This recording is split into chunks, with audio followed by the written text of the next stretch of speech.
Bonjour, chers amis. Nous assistons en Afrique depuis quelques années à des tentatives de révision constitutionnelle. Le but, nous dit-on souvent, c'est de créer de meilleures conditions pour améliorer la gestion de nos affaires publiques. Malheureusement, de ma position de chercheur en sciences politiques et de spécialiste en études stratégiques, je ne peux m'empêcher de conclure que ces réformes sont généralement trop superficielles. Elles ne vont donc pas en profondeur.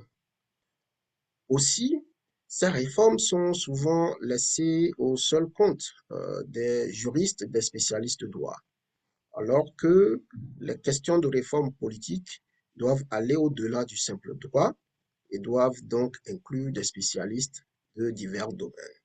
Alors aujourd'hui, je viens vous proposer un modèle, ou je viens vous parler, je dirais, d'un modèle que j'appelle Concentratie, que j'ai élaboré, conçu et publié en 2016. Ce modèle, le but est de créer les conditions institutionnelles pouvant favoriser de façon durable une gouvernance humaniste, inclusive, performante et souverainiste dans les pays africains. Le modèle s'articule autour de 5 piliers majeurs. Le premier pilier de Concentratie, c'est l'adoption d'un agenda national de priorité de gouvernance publique. En Afrique, presque tout est à refaire, mais tout ne peut être prioritaire. Il est donc important de définir les grands axes prioritaires de la gouvernance publique et ces priorités devraient s'imposer à tous les gouvernements successifs sur une longue durée. Le deuxième pilier de Concentratie, c'est l'adoption de lois favorisant l'émergence de partis politiques inclusifs et d'envergure nationale. Cela peut se faire à travers une simple règle électorale, notamment l'institution ou l'institutionnalisation d'une élection législative à 2 tours. N'irait au second tour que les partis ayant obtenu au premier tour des sièges dans les plus grandes localités du pays, les grandes régions, je dirais, du pays, du nord au sud, de l'est à l'ouest. Le troisième pilier de Concentratie, c'est l'adoption de règles électorales pouvant favoriser l'émergence d'un système à parti dominant. Il ne s'agit pas d'un système à parti unique, il s'agit d'un système où plusieurs partis compétissent, plusieurs partis sont représentés, mais un parti a la possibilité d'obtenir une majorité de gouvernance pour éviter les marchandages à fond de corruption. Cela peut s'obtenir aussi à travers l'introduction d'une règle simple dans les règles électorales, à savoir qu'au premier tour des élections, on utiliserait le système proportionnel pour la répartition des sièges pour garantir que plusieurs partis sont représentés. Et au second tour, on utiliserait le système majoritaire dans la répartition pour garantir que la majorité des sièges puisse aller à un camp.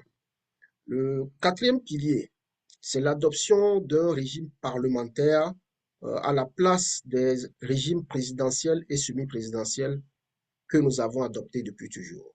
J'ai fait des recherches sur l'historique des régimes présidentiels en Afrique. Ce n'est pas à notre faveur. Quand vous regardez depuis 1960 ou depuis nos indépendances, à 90%, les pays africains adoptent un régime présidentiel ou semi-présidentiel, c'est-à-dire un régime d'hommes forts. Comparé à l'Europe qui a colonisé l'Afrique, aujourd'hui, 75% des pays européens ont un régime parlementaire.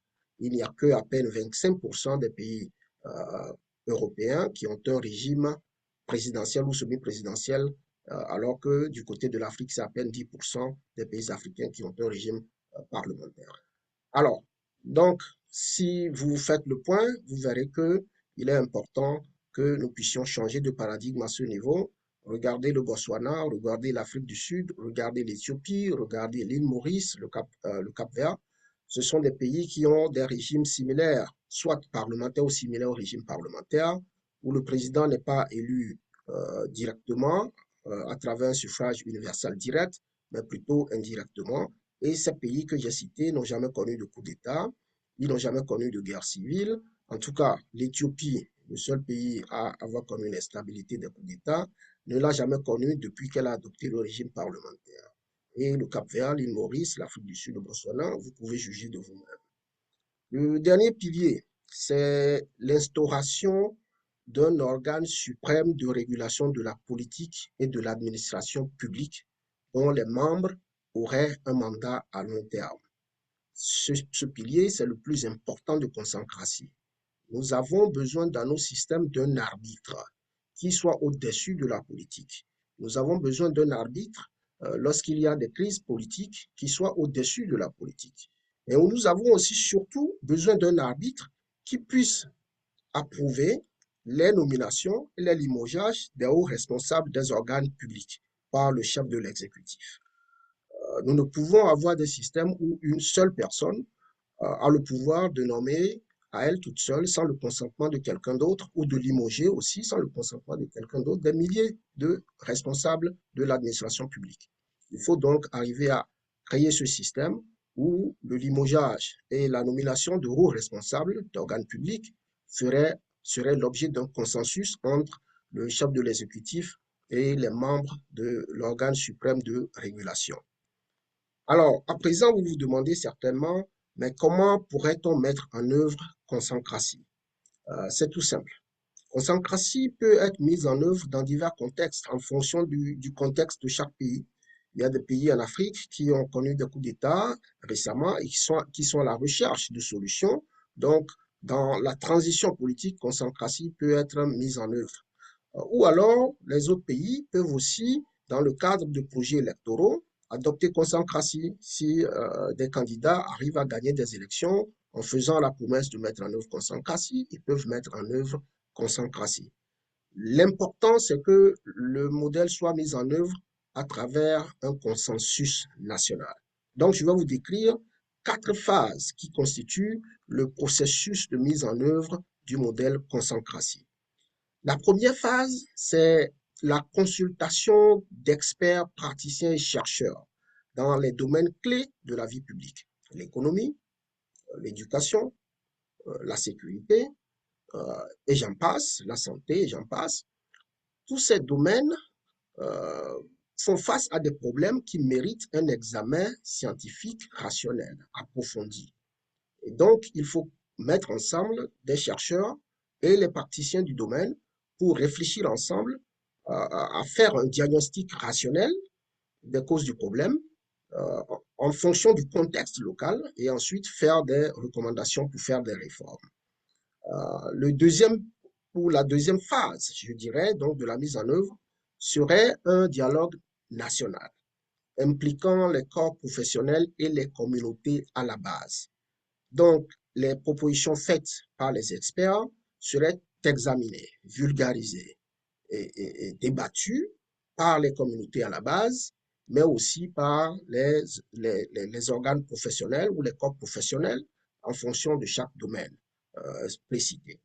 Et donc, à travers ce dialogue, l'objectif, c'est d'obtenir un consensus général sur les priorités de gouvernance en fonction de chaque secteur et ensuite décider de comment le financement de ces priorités serait mis en œuvre. La troisième phase serait donc une conférence nationale. Donc, comme vous observez, nous partons du bas et nous montons progressivement vers le niveau national. Donc, après le dialogue national généralisé, qui inclut les communautés à la base et les corps professionnels, on passerait donc, disons, à la conférence nationale qui regrouperait les délégués des corps professionnels et les délégués des communautés à la base. Et ensemble, les représentants à cette conférence nationale pourront retenir de façon définitive les réformes à mettre en place et ensuite désigner les membres de l'organe suprême de régulation. Comme je l'ai dit, c'est l'organe le plus important. Le mandat des membres de ces organes serait très long, nettement au-delà donc des mandats politiques. Ensuite, la dernière phase de la mise en œuvre de Consancratie serait l'organisation d'un référendum et d'élections générales pour que le peuple puisse valider les décisions de la conférence nationale, mettre en place un nouveau système à travers les élections et mettre en place ou élire les nouveaux dirigeants du système ou de l'ère consancratie. Voilà les différentes phases de mise en œuvre. Comme j'ai dit, le plus important, c'est le consensus. C'est le plus important. Et si vous voulez avoir plus d'informations, j'ai écrit un livre sur le sujet, publié, comme je l'ai dit, en 2016, d'accord, et disponible gratuitement en ligne que vous pouvez télécharger. Il suffit seulement d'aller sur Google, taper Consancratie Juste Caudio. Je suis sûr que vous aurez accès à un lien gratuit, en accès libre. J'ai écrit aussi un article de 17 pages seulement sur le modèle Consancratie et qui explique de fond en comble tout ce que je viens de vous décrire. Vous pouvez télécharger aussi l'article sur mes pages ou alors tout simplement quand vous tapez mon nom, Consancratie, je suis sûr que vous trouverez des propositions pour l'article. Voilà un peu ce que je peux vous dire. Si vous avez des questions, n'hésitez pas à me contacter sur les réseaux sociaux et ce serait un plaisir de débattre de ce modèle. Merci et à très bientôt.